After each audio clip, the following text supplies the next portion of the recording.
इस मूवी का नाम है पैथोलॉजी 2008। ये कहानी है कुछ ऐसे पागल डॉक्टर्स की जो आपस में एक अजीब सी गेम खेलते हैं। इस गेम में वो इंसान को ऐसी मारती थी कि कोई बता ही नहीं सकता था कि उसकी मौत हुई तो हुई कैसे। कैरेक्टर टेड को दिखाने से कुछ वक्त पहले ही उसने अपनी पढ़ाई पूरी की और अब वो एक डॉक्टर के साथ था जो उसे जाने से मना कर रही थी। दरअसल वो अपनी मेडिकल की प्रैक्टिस करने के लिए दूसरे शहर के एक हॉस्पिटल में जा रहा था। अब के बाद वो वहीं रहने वाला था। मेडिकल की पढ़ाई में उसने टॉप किया था। वो फिर हॉस्पिटल पहुंच गया जहाँ उसकी मुलाकात एक आदमी से हुई जो उसे लैब में लेकर जाता है जिस लैब का नाम था पैथोलॉजी। डॉक्टर्स थे लाशों को मेडिकली चेक करके उनकी चीर फाड़ कर रही थी। कुछ देर के बाद टेड यहाँ की सबसे मशहूर प्रोफेसर जो खुद भी डॉक्टर थी उनका लेक्चर लेता है।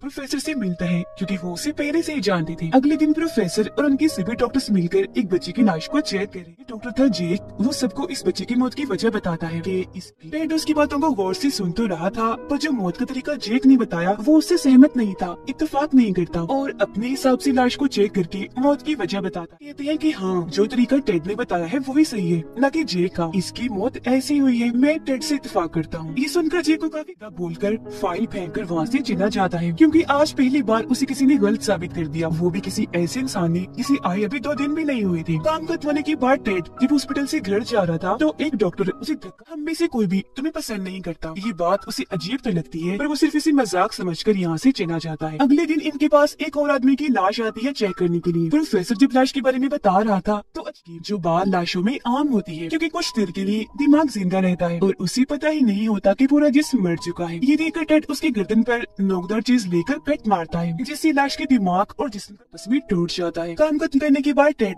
जब वहाँ से जाने लगा तो वो लड़का टेड के पास आया जो उसे यहाँ लाया था। वो टेड को कहता है कि मैं तुम्हारे काम से बहुत मुतासिर हूँ, तुम बहुत अच्छा परफेक्ट काम करती हो, तुम्हारे काबिल, तुमसे दोस्ती करना चाहता हूँ। जिसके लिए टेड मान गया और इनकी दोस्ती हो गई। इसी वक्त टेड देखता है कि मेरे साथ काम करने वाले सभी डॉक्टर्स कहीं जा रहे हैं जो उसकी तरफ देखकर अजीब तरह से मुस्कुरा रहे थे। वो टेड को पता नहीं था लेकिन थोड़ा बहुत उसे अजीब लगता है फिर उनको नजरअंदाज करके वो भी वहाँ से चला जाता है। अगले दिन सभी डॉक्टर्स रोज की तरह अपना काम कर रही थी। लाशों को मेडिकली चेक के पास जेक आकर कहता है कि चलो तुम भी, हम सब डॉक्टर्स एक क्लब में जा रहे हैं पार्टी करने। टेड का पहले ही दिल नहीं लग रहा था, अपनी वाइफ को वो याद कर रहा था इसीलिए पार्टी में जाने के लिए मान जाता है। सभी आकर खूब एंजॉय करने लगते हैं, शराब पीते हैं। यहाँ टेड को पता चला कि जो फीमेल डॉक्टर है वो जेक की काफी अच्छी दोस्त है। यहाँ वो सब इस बारे में बात कर रही थी कि क्या ऐसा मुमकिन है हम किसी इंसान को इस तरह मारे कि उसकी रिपोर्ट में उसकी मिटा ही न चल पाए। वो फिर टेड से पूछती है कि अगर तुम्हें मौका मिले किसी को ऐसे मारने का तो क्या तुम उसे मार दोगे। जिस पर टेड जवाब देता है कि नहीं, मैं ऐसा नहीं कर सकता। कल जिस बच्चे की लाश को हमने चेक किया था ना, उस बच्चे को किसी ने सिर्फ उसके लैपटॉप की वजह से मारा था, उनकी फितरत है, फिर चाहे उसके पीछे छोटी से छोटी वजह ही क्यों ना हो। और ऐसे जालिम इंसानों के लिए ही कानून बनाया गया है। यहाँ इस टॉपिक पर हम जितने भी बात करें फजूल है क्योंकि हम किसी को भी मार ही नहीं सकते, किसी में भी इतनी हिम्मत नहीं है। मगर उसे क्या पता जिन लोगों के सामने बैठकर कह रहा है लोगों को मारने का उनका तो रोज का काम है और उन्होंने ऐसे ऐसे काम किए हुए हैं जिनके बारे में टेड कभी सोच भी नहीं सकता। फिर ऐसे लोग बातें करते हैं और पार्टी एंजॉय भी। पूरी रात को मस्ती करने के बाद जब जाने लगे तो जी मैं ऐसे ही तुमसे दोबारा मिलना चाहता हूँ पर हाँ अगली बार हम दोनों अकेले हूँ, सिर्फ तुम और मैं। अगले दिन जब ये दोनों मिले तो खूब शराब पीते हैं, नशा करके तेज स्पीड में गाड़ी चलाते हैं। जेक फिर टेड को एक बिल्डिंग के पीछे लेकर जाता है। टेड यहाँ देखता है कि जेक एक आदमी से बात कर रहा है जो गुंडा है। घर के अंदर आकर वो एक औरत और बच्ची को देखता है। सोच में पड़ गया कि आखिर जेक मुझे यहाँ क्यों लाया है, लेकिन उसे इतना नशा था कि फौरन एक चक्कर खाकर वो गिर जाता है। अगली सुबह जब मुझे नहीं उतरा काम करने के लिए जब वो पैथोलॉजी लैब में आया तो देखता है कि आज मेडिकली चेक करने के लिए उस गुंडे की लाश आई है जिससे कल रात जेक बात कर रहा था। और ये देखकर तो झट से टेड का नशा उतर गया। फिर सारे डॉक्टर्स मौत की वजह प्रोफेसर को बताने लगते हैं। जेक चुपचाप उन सब की बातें सुन रहा था क्योंकि इस गुंडे का खून उसने ही किया था और वो ये बात जानता था कि यहाँ कोई भी डॉक्टर उसकी मौत की असल वजह नहीं बता पाएगा। पर तभी आगे टेड आया और बताता है कि इसे किया गया है पर हमला करने से पहले इसे जहर दिया गया। यहाँ वो जहर का नाम भी बताता है, ये कहते हुए कि मारने वाले ने ये जहर इसलिए दिया क्योंकि वो जानता था कि किसी भी लैब में इस जहर के बारे में पता नहीं लगवाया जा सकता, किसी भी रिपोर्ट की जाँच नहीं होगी। सबसे पहले इसे जहर दिया गया। फिर मारने वाले ने 7 घंटे तक इंतजार किया जिसके बाद उसने 18 बार इसके सर पर वार किया और फिर जाकर इसे गोली मारी। ये सब सुनकर जेक टेड से मुतासिर तो हुआ पर उसे काफी गुस्सा भी क्यों है, कैसे सब पता लगवा लिया। इसीलिए वो गुंडे का दिल उठाकर टेड के ऊपर फेंक कर मारता है। फिर जेक टेड को काम खत्म करने के बाद मिलने के लिए बुलाता है। टेड जब गया तो जेक उसे हॉस्पिटल की बेसमेंट में लेकर जाता है जो 100 साल पुरानी थी, बच पड़ी हुई थी। टेड उसे कहते हैं क्या दिखाने लाई हो इधर, मैं जानता हूँ तुमने इसे मारा है। जेक बोला कि क्या फर्क पड़ता है, इस शहर में तकरीबन लाखों लोग हैं, है। इसकी मौत से किसी को कोई फर्क नहीं पड़ने वाला, और वैसे भी अगर मैंने इसे मारा तो अच्छा ही किया। ये बुरा इंसान। रोज लाशों के आने का सिलसिला ऐसी नहीं है, बल्कि ये एक गेम है, मौत का खेल है, जिसमें आओ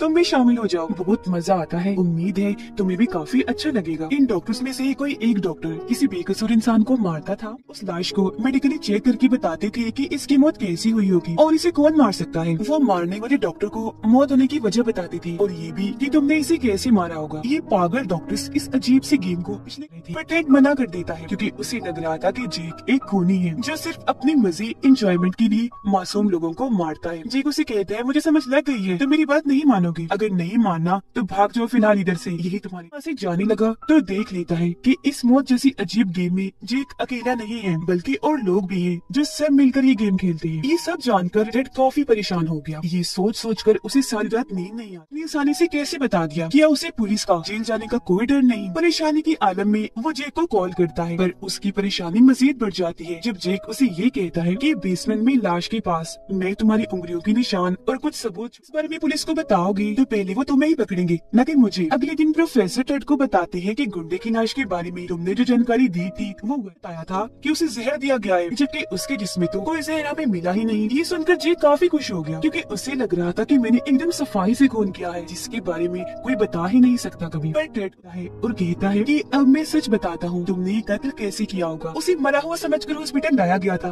हालांकि वो जिंदा था। फिर तुमने जिंदा ही उसकी चीर फाड़ कर दी। फिर बेसमेंट में ले जाकर 18 बार उसके सर पर वार किया। ये सुनकर तो जेक के होश ही उड़ गए क्योंकि टेड सही था और उसने जेक को पकड़ लिया। इसके बाद हम देखते हैं कि टेड परेशान रहने लग गया था क्योंकि वो जान गया था कि मैं पागलों के बीच में रहकर काम कर रहा हूँ। बेटा था तो जेक की दो सीनी फीमेल डॉक्टर उसके पास आकर पूछती है, क्या तुम इस गेम में हमारे साथ खेलोगी? पर जब टेड कुछ नहीं बोलता तो वो उसे एक पर्ची देते हुए कहते हैं कि ये हमारे हॉस्पिटल में आया नया केस है। अब इसे तू लैब जाता है तो वहाँ एक जख्मी आदमी को लाया गया था जिसने पहले अपनी वाइफ और 2 बच्चों को गोली से मार दिया और बाद में अपनी जान लेने की भी कोशिश की, पर किसी तरह वो बच गया जिसकी हालत काफी खराब थी। यहाँ टेड को जेक की गई है कि कुछ लोगों को जीने का कोई हक नहीं है और वो लोग हैं बुरे लोग जो गलत काम करते हैं। इसीलिए उस आदमी के मुंह में अपना वॉलेट को सा कर उसका मुंह बंद कर देता है ताकि वो चिल्ला न सके। फिर जहर वाला इंजेक्शन उसकी जान ले लेता है। उसे ऐसे करते हुए जेक ने देख लिया था, इसीलिए वो टेड को कहता है कि हो सकता है आज रात तुम्हें नींद न आए, तुम बार बार टीवी पर खबरें देखोगे कि कहीं मेरे बारे में कोई खबर तो नहीं। ये तो नहीं बताया जा रहा कि टेड, लेकिन धीरे धीरे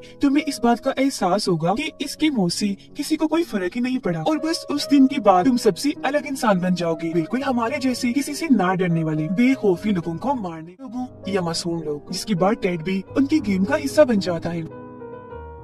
एक रात वो लोग नशा करके इस गेम को खेल रही थी और आपस में अजीब तरह की हरकतें कर रही थी। टेड अब तक देख रहा था, बेशक ये चीज अजीब थी मगर अब उसे भी इस गेम में मजा आने लगा था। अगले दिन जब उसकी आंख खुली तो वो देखता है कि सारे लोग मुझे बेसमेंट में ही छोड़कर चले गए हैं। वो भागकर फौरन ऊपर आया, देखता है कि सब लोग अपना काम नॉर्मल है जैसे कल रात को छुआ ही ना हो। अब जो जेक की दोस्त थी फीमेल डॉक्टर, वो टेड के काफी करीब होती जा रही थी। अपने साथ वो टेड को एक आदमी के घर लेकर जाती है और बताती है कि ये आदमी ने मेरे और मेरी मॉम के साथ बहुत गलत किया और अब इस गेम में मरने की अगली बारी इसकी है। मैं चाहती हूँ इसमें तुम मेरी मदद करो। ये कहते हुए वो रोने का नाटक करती है। टेड को भी लगने लगा कि इसके साथ जरूर बहुत गलत हुआ है। मान गया। वो उस आदमी के मुंह में एक केमिकल डाल देता है जो इतना ठंडा था कि उसके फेफड़े जमकर पत्थर बन जाते हैं। फीमेल डॉक्टर ये देखकर जोर जोर से उसे मुक्की मारकर सारी हड्डियां पसलियां तोड़ देती है कि मौके पर ही उसकी मौत हो जाती है। फिर उसकी लाश को चेक करने के लिए लैब में लाया गया ताकि पता कर सके कि इसकी मौत कैसी हुई और इसे मार कौन सकता है। इस केस में खूनी को पकड़ना और मौत की वजह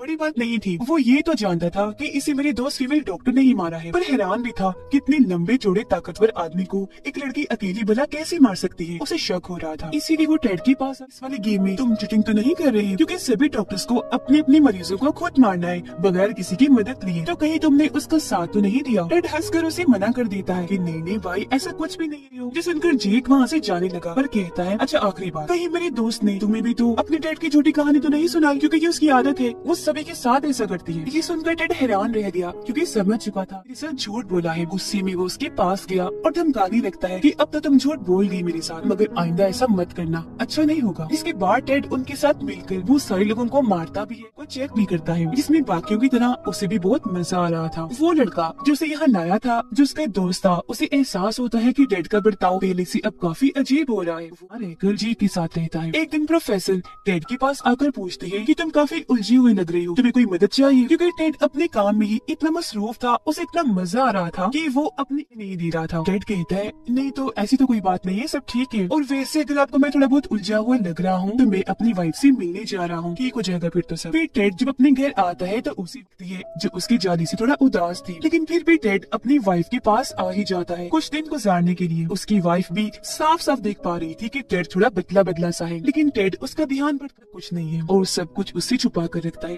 कुछ भी नहीं बताता। अब जब उसकी वापस जाने का वक्त आ गया तो उसकी वाइफ भी साथ जाने की जिद करती है। टेड उसे साथ ही जाना तो नहीं चाहता था, पर उसकी बार बार जिद करने पर वो मना भी नहीं कर पाया। टेड के घर आए तो वहाँ खून के निशान थे। अब इससे पहले कि उसकी वाइफ देखती, टेड सारे निशानों को साफ कर देता है, लेकिन फिर भी वहाँ टेड की वाइफ को नशे के पैकेट्स मिल जाते हैं, जिस बारे में लिखती है कि ये क्या है, तुम नशा करने लग गई हो। जिस पर टेड कहते हैं अरे नहीं नहीं रख दो इसे, ये मेरा नहीं है। कल रात मेरे दोस्तों ने आकर यहाँ पार्टी की थी, शायद गलती से वही भूल गए होंगे। फिर अगले दिन ये दोनों पार्टी में जाते और बाकी के लोग भी आए हुए थे। जेक की दोस्त जब टेड की वाइफ को देखती है तो उसे जलन होने लगी, इसीलिए वो अपना मूड खराब करके सबसे अलग चली जाती है और किसी से भी बात नहीं करती। ये चीज जब जेक ने गुस्सा आया, क्योंकि वो जान गया था कि इसके और टेड के बीच में जरूर कुछ ना कुछ तो है, हालांकि ये मेरी दोस्त थी। हालात बिगड़ते देखकर टेड अपनी वाइफ को लेकर चला जाता है, जिसके बाद सभी के सामने जेक अपनी दोस्त पर भड़कने लगता है और उसे उल्टी चिढ़ना चाहता है।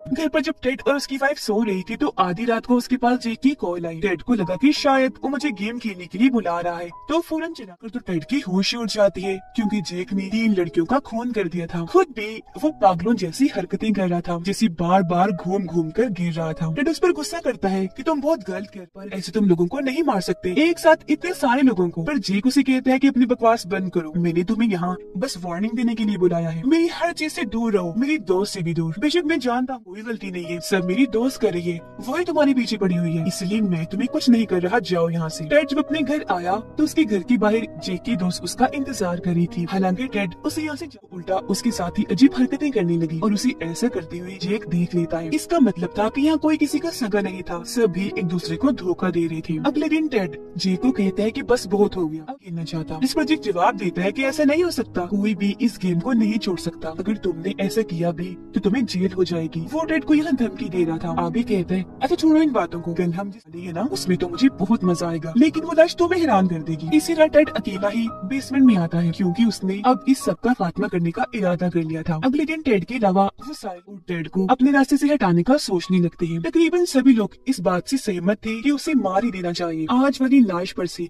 जैसे पर्दा हटाया जाता है तो और कोई नहीं बल्कि जेक की दोस्त फीमेल डॉक्टर थी, जिसे जेक ने मार दिया था। उसे देखकर कोई हैरान नहीं था या किसी को भी उसके मरने से कोई फर्क नहीं पड़ रहा था, पर उसकी लाश को काट कर चेक लाइट्स जलाते हैं। अचानक ही वहाँ काफी बड़ा धमाका हो जाता है, जिससे हर तरफ आग लग जाती है। आग में जलने से सभी की मौत हो जाती है। अभी सारा प्लान टेड का था, इसीलिए वो साथ नहीं था। प्रोफेसर आकर टेड को इस हादसे के बारे में बताते हैं और ये भी कि हमें अंदर से 4 लाशें मिली है। 4 सुनकर टेड की होश उड़ गई, क्योंकि वहाँ 4 नहीं 5 लाशें में 5 लोग थे, जिसका मतलब था कि उनमें से एक अभी भी जिंदा है जो बचकर वहाँ से भाग गया। अगले सीन में हम देखते हैं कि वो आदमी और कोई नहीं बल्कि जेक ही है, जो अपना बदला लेने के लिए उसके घर जा रहा है, जहाँ वो उसकी वाइफ को मार देगा। सारी बात जानकर टेड घबरा गया, फौरन अपनी वाइफ को कॉल करने लगता है, लेकिन जब उसकी वाइफ कॉल नहीं उठाती तो वो और परेशान घर के लिए भागने लगता है। लेकिन जब तक घर पहुँचता काफी देर हो चुकी थी, क्योंकि उसकी वाइफ की मौत हो गई थी। उसे मरा हुआ देखकर टेड टूट गया, गले लगकर रोने लगता है और इस सब का जिम्मेदार खुद को समझ रहा था। अगले दिन प्रोफेसर उसके पास आकर कहते हैं कि मुझे तुम्हारी वाइफ की मौत का बहुत दुख है। टेड कहता है कि मैं नहीं चाहता